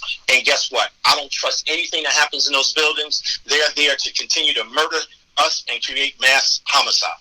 That's it. That's what those buildings are for, and that's what they will continue to be. It's been that way from the early 1960s, and the only time that we valued education, and the only time we knew what it took to educate our kids and empower our kids is when we were building our own schools. During the Reconstruction, we were singular focused on education, and we understood that we would take help from other people, but we'd also build a mousetrap that will empower our kids. And we have ran away from that. Our schools are more segregated now. Our schools are worse than they've ever been, and guess what? I don't expect anything from that pig but a grunt. And you know what? The only thing that a parent can do to me, if they really want to impress me, is to take their goddamn kids out of those schools and say, guess what? We're going to divest from that place because it's killing my child. Now, if you start divesting from that and take your child out of that, because it's all about economics, it's all about economic power on that side, not on our side, we're losing on that side. So to go and suggest to Mrs. Whatever at that school or the school boards that we have that represent us are atrocious. And those are black people in those school boards. Latino and black people. Absolutely. I mean, are you kidding me? Those places are factories of death. And you sending your kid there every day, you're committing homicide on your children. And you know what? You can go there tomorrow and you can say, I want the school to be better. I want to do this. I want to do that. You have no ownership because the people that are leading, that you put in front of you, took your ownership away from you. Absolutely. Absolutely. I wouldn't send my dead dog to those places. And you know what? We should be offended because those are black people on those school boards. Those are Latino people on those school boards. They're sold you out.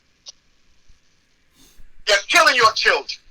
And that's why I give those people that are fighting against these vaccines, I give them 100% support. They got out here, they took days off of work, they brought their kids with them, they hugged their kids and said, I care about my child. Child safety is the utmost importance to me. You know what we do? We leave it to some of these foolish elected officials. And you got women at the State House. Black women. Yeah. Call it go. They're supposed to represent us. Good morning, guys. How are you? It's absolutely disgusting. Good morning. I just wanted to say I think there needs to be a requirement that we put in place, especially for school board members. There may not be something that we can put in place for council people or mayors or other people, but I think specifically for school board members, there needs to be a requirement that they should be someone from education that understands education. Not that that's going to make them any smarter, but I think it would give them more of a leverage to make better decisions because they've worked in the school system and they understand the angst of getting things done and the protections that are needed for the students as well as the staff and the teachers. Well, listen, Diane, I think that those qualifications are important. I don't know legislatively that you can address that there, right? I think Why not?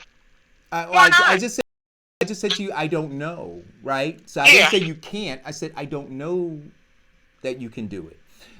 It'd be great if you can, but I think that by educating, by informing, engaging, and empowering the informed class to say to them, hey, look, if you want this outcome, then this is what the input ought to be. So when you're looking at electing folks, which is why during the time that Marquise Lewis served as president of the Board of Education, and people got on me and said, Eric, you're being too mean to him. No, I'm not. When you're talking about, the fact that he sat as president of the Board of Education over 45,000 kids, and I'm saying this guy can't read beyond a 7th grade reading level, that was real. You see what I'm saying? And so when people got emotional and said, Eric, you shouldn't be talking about that, what else should I be talking about? So we have to inform, engage, and empower folks to understand that while we in our communities are looking to elect folks who are just friends of ours, I posted during last year's election the bona fides of every board member sitting on a Board of Education in Westfield. And I said, now compare them, look at them. And then look at that district and look at our district. And understand that those people are voting for those folks because they want to maintain economic and political power. We're voting for these people because they're our friends. You see, and I'm gonna and if you go back and read the quote of Ken Gibson that I read earlier, we can't say that we are decent people as long as we're not working actively to prepare our children to compete. And so when you are prepared to go and support and cape for a guy like a Marquise Lewis or some of the other ones who are sitting on the Board of Education in Irvington and in Newark and in Orange and in East Orange, while in Westfield and Summit and New Providence, those folks are actively engaged in voting for people who are concentrated on preparing their kids to continue to control economic and political power, we are doing an absolute disservice. And like Kevin said, we are contributing to our own demise. It's the same thing. They are requiring their school board members to be, those people are more active because they have set requirements for their school board members. No, there are communities where people have not set those requirements and said, we require you to have X, Y, and Z. But it's not there legislative. Has to be legislation in place to say we're not going to take any lessons. Because if you go to the state to get certified to be a teacher, you got to have a college degree. You can't be Joe Smo just walking off the street. So it should be the same qualifications in order to be elected, to even to be on the ballot, to be a nominee, even to pick up the ballots and petitions. You have to have these requirements. So to add on of those specific things, or you got to live in this place for a year, residency law, you have to be 18 years old and be able to vote. There should be a requirement for the school board specifically that there should be some school education that you have had, whether it's Diane, you know what, Diane? Or a superintendent. Diane, you're right. Yeah. You can change policy to fit what you're saying. But you know what the only requirement in Newark is? To be a dummy. I mean, that's a requirement. You can be a dummy on Newark's board, but you can't be a dummy in Summit's board.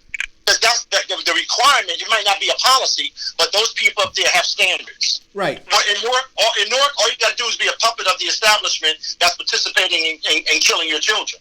And you know who I blame for that? I blame every parent that takes their child to those burning buildings every day, those factories of death. Mm-hmm. I blame them. And you're right. And guess what? In other communities, Diane, they will change those laws to fit the various requirements they need to make sure that their kids are protected. You're right. And this is what I'm saying. Even because you have to think about it, the people in the inner cities that are losing the most are not the ones that know that policy could be changed. It's usually the people in other areas in the suburbs who are saying, no, we don't want these things, and we're going to put a law in place that says that our kids are going to be protected, when in fact, not only will their kids be protected, but also inner city kids will be protected because of a specific law and legislation. Well, let me tell you how bad and it needs to be done to protect dummies from having the opportunity of getting in seats to just continue to destroy the system. Let me tell you how bad it is in Newark. And, let's just put it out there. We had Deborah Terrell, who was a superintendent that had a blue ribbon school when it really meant something. She ran for school board. We had a Charles Love, a doctoral candidate, come from Newark. Highly intelligent, understands the issue of education. Do you know what Newark chose? Garbage. I mean, so it goes to show you they don't even care about their own kids, but they want me to be smacking them on the back. But here's the question. It's a disgrace. Here's the question. So Diane is asking this, and look, let's look into it and see whether or not. Well, so I want to say two things. Diane is suggesting that we legislate standards. That we just accept the fact that black folk in our community just have no standards, and so government has to step in and legislate standards because we can't save people from themselves. Beyond that, if we look at the folks who are currently in office, right? Those are the people that we're looking for to change the policies. And so when we say that if we want to make advancements of any kind, we have to change policy. But if the people who are there are supporting the current construct, then how do we get to that place of changing policy? We have to have political power. You get there the same way you do with everything else. You have to negotiate on both sides of the aisle to get things done. Do you think that half of the laws are put in place because everybody was in agreement? Well, everybody wasn't against the system? I think, Diane, you make a good point. If there's a legislator that puts this up, I can tell you right now the people that are going to vote against it. Black Americans. Oh, absolutely. There'll be tons of people to vote against it. But it also will shine a light on what needs to be done. Wait a minute. I'm saying something completely different. I'm saying the majority of the people that will be against standards, those kinds of standards, right, will be black people. Now, I'm not talking about, no, I'm talking being very specific. There will be black people. Oh, that's not fair. Oh, well, you know, you can, we're asking for standards and we need require. Look, to make a car, you have to have standards, right? You have to have standards with how we use our computers. You have to have protocol and standards, right? When you go to, look, there are no standards. I think you're right. To your point, that is a very good piece of legislation. I think that's appropriate. But here's what I'm going to suggest to you again. Understanding the current construct without dismantling it, and understanding, knowing who we are to them, meaning the commodity to their wealth and to their power. Talking about changing the standard legislatively that suggests in any way that we're going to be improving this construct, which is designed, right, to feed a school-to-prison pipeline. I mean, I want you to explain that. I want you to. I'll explain it. You have some people that are saying that the system is broken, and those some people that say the system is broken has not created a system. And then you got a system that's broken that's still in effect. Right, but no. That's how you do it. You either want to stop saying the system is broken and create a new system, or you're going to work and change the system that is currently in effect. Right, but I'm saying you only have two options. I'm saying the only way that you can change the system is by removing everybody who is currently in there. You got to cut the entire. You got to blow it up. So, for instance, I can't go. I'm not going to be able. I agree with you. I think we have to be. There is no way. This virus is just. It's not isolated. It's metastasized. The virus, right. Listen, okay.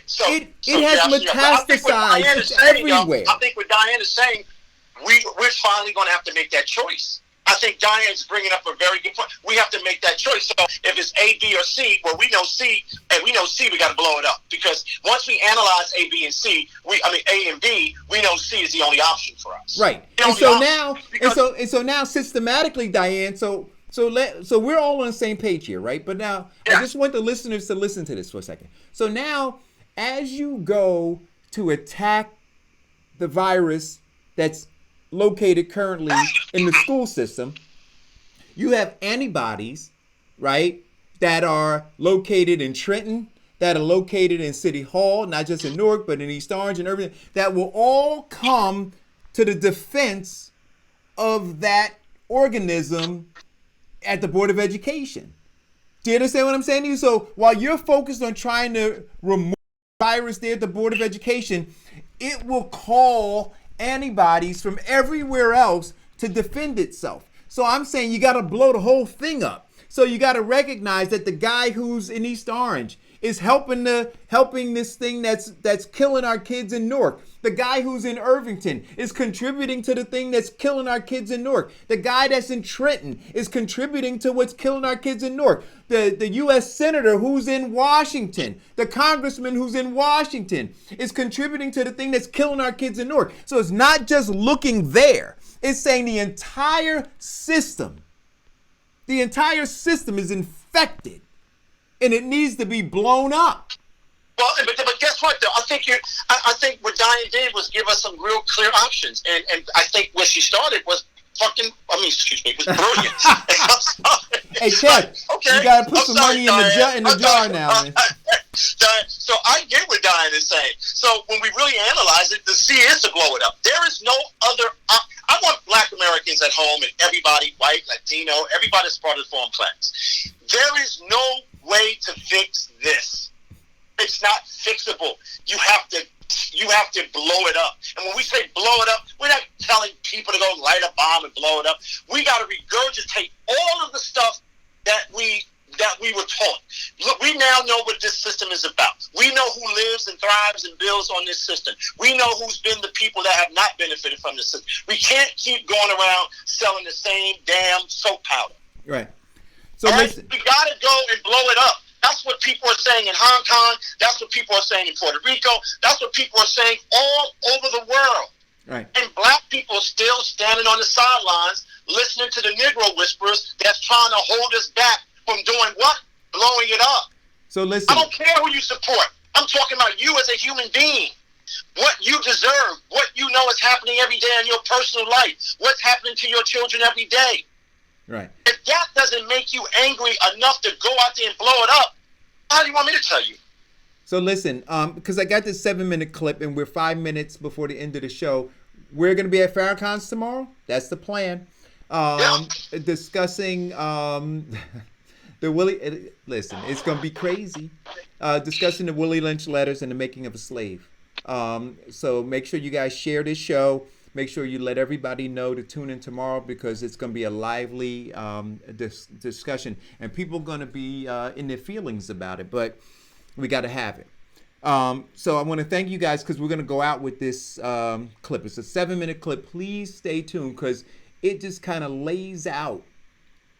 It lays out in the most comprehensive way what's happening right now with electoral politics regarding this presidential election. Thank you guys for tuning in. Let's see if I can. Do I have it? I think. Have it, bud? Yep. Hey, Diane. Diane's on? Okay. All right. So here it goes. I'll talk to you later, Kev. Diane, All right, I'll buddy. talk to you later. I had a great day today with you. Great day, man. Check this clip out, guys. Okay. Thrives on the business, thrives on trying to divide us up. And I promise to you that as president, our administration will bring our people together. A surging Bernie Sanders making a closing pitch for solidarity ahead of tonight's first in the nation nominating contest in Iowa. This amid reports that DNC insiders are looking at changing the rules of their national convention to stop Sanders from winning the nomination. Meanwhile, moderate Pete Buttigieg is painting Sanders as outside the American mainstream. Look, I think politics that says that you're either for status quo or you're for revolution leaves most Americans out. There's another way, and that other way happens to be what most Democrats and what most Americans want. Adding to the drama in Iowa, as if we needed more, Joe Biden's surrogate John Kerry was reportedly overheard in a hotel restaurant discussing, quote, the possibility of Bernie Sanders taking down the Democratic Party down whole. Kerry not outright denying that, but blasting reports that he was also talking about possibly entering the race himself, saying he has no White House aspirations. This is pretty incredible to me. So, Capri, didn't Democrats learn the lesson last time? I mean, Debbie Wasserman Schultz had to step down. All those emails came out. It showed what appeared to all the rest of us, the DNC putting its finger on the scales in favor of Hillary Clinton, making some deals ahead of time, before it was over, so why would they're going to try and do it again? I would be surprised if the DNC actually pulls the trigger on this for just that reason. I mean, there's still a lot of bad blood between the Bernie camp and the rest of the party establishment. The Bernie folks, look, if they feel like the DNC or the establishment is rigging this or stealing it from them again as they would see it, it is going to be disastrous for whoever the nominee is, not being Bernie Sanders, because they sat at home, they voted for Jill Stein, they did all kinds of things in 2016, they voted for Trump. And they made these grandiose, assertions that Hillary Clinton and Donald Trump are the same person, and it's not going to happen. I hope.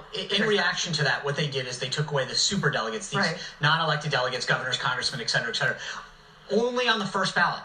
Right. Now, I know everyone loves to talk about contested and brokered conventions, but this time if with the amount of candidates that are in the Democratic field right now, the amount of money that they have, there actually is a real possibility of a number of them going forward to the convention. That's at least because at it's this point. proportionate allocation. Right, and you need 15%. And the thing that's going to be really weird to this point, if they go to that, the first ballot is done, then the DNC rules call that the superdelegates come back in. Okay, can I add and when that happens, the minds are going to get blown because that is going to take what the feelings of 2016 back exponentially. Okay, so you have a lot of these superdelegates who are elected officials. Yes. So we'll run for re-election. That's what Mike Bloomberg is counting on, that no one will meet that threshold after the first ballot, and then he can essentially promise money to anyone who's running. That's why he has more congressional endorsements right now than Amy Klobuchar, because he's going to people in Congress saying like, hey, I've deep pockets. You need help with your re-election race? And that's when that is unfortunately going to matter. But back to Bernie, every time the establishment is seen as attacking him, it's like a shot of vitamin B in the backsides of all of his supporters who are so protective and defensive. They see the same thing happening again. And when Hillary Clinton comes out and says, nobody likes Bernie, all they want to do is prove her wrong. And look, I think right now Bernie's going to win Iowa. I'm pretty tomorrow night. It's 99 counties. He organizes very well. He basically won it last time. He's going to win New Hampshire because he's a favorite son and he'll have done that. I think he'll lose South Carolina. He's not doing well with the African American community there. He goes to Nevada. You got the culinary and other big unions there. Very big caucus organizing type of state. That means he comes into Super Tuesday 3 out of 4. This is when their heads are going to blow, because then it becomes a real possibility that Bernie Sanders is the guy, and we're going to start to see people who didn't hit the 15% threshold have no delegates, and there's a realization that this may be your nominee. And then what happens with Elizabeth Warren? Well, wait, let's let Harrison go. I was just going to say there are just a few words that pop in my mind when we talk about this scenario, and they're from President Trump. The game is rigged. Elizabeth Warren has used the exact same verbiage. Yeah. I mean, when you look at the situation, if it's not rigged, it's completely impotent.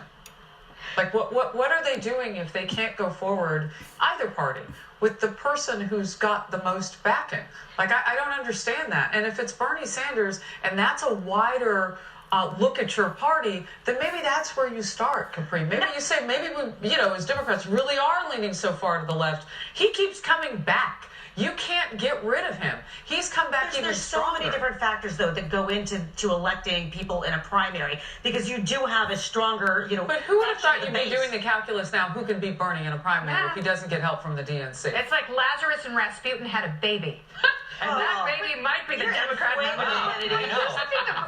Are Democrats really sure that he's not the best candidate? Because I think now it's about enthusiasm. It's not about who's broad. Broad is boring. Bernie Sanders turns a lot of people off. Bernie Sanders turns a lot of people off in my party as well. So as many people as so where's all that money coming from? Because it's not big dollars. Low dollars. It's low dollars. But I'm telling you, the thing is, but what about all the Republicans that President Trump turned off during the primary? What about all they said he can't possibly win a general? He won't get the difference is Democrats never get on board with their nominee. We love to fight amongst ourselves. Republicans are much better at unity and keeping their eyes on the prize. No way. No. Yeah, it's like Scooby-Doo back in the day. While y'all are fighting, the guy is taking everything out the back door, and he only gets caught because of those meddling kids. But without them, he would have gotten away with it. So who's watching the store at this point? Because this breaks your process inside the party. And Republicans know a little bit about this, too, because they've had to deal with the farther-leaning right and how do you bring everybody together and Tea Party. There will be irreparable damage if the DNC tries to change the rules of nomination midstream. There will be total. It seems awfully They did it to Ron Paul in 2012. They did it to Bernie in 2016. They said they were changing it to make it more fair. Debbie Wasserman Schultz came out in 2016 and said, we have this process to keep Bernie Sanders, candidates like Bernie Sanders, grassroots candidates away from the nomination. Winning candidates. Yes, she said that. The changes in the rules were done because of Sanders last time. So that they did this last time thinking that this was going to appease the base. They're going to be a victim of their own rules change potentially, right? So think about this. They changed the rule. Then you enter back in the superdelegates. Sanders' team was part of this negotiation to create this thing. So it'll be funny if he actually... They're already going after Tom Perez. Right. And they're already going after Tom Perez. You do a deal where you have the superdelegates decide that he's not the guy, and it's Bloomberg or somebody else. You gotta go. Oh, this will be awesome. We are awaiting the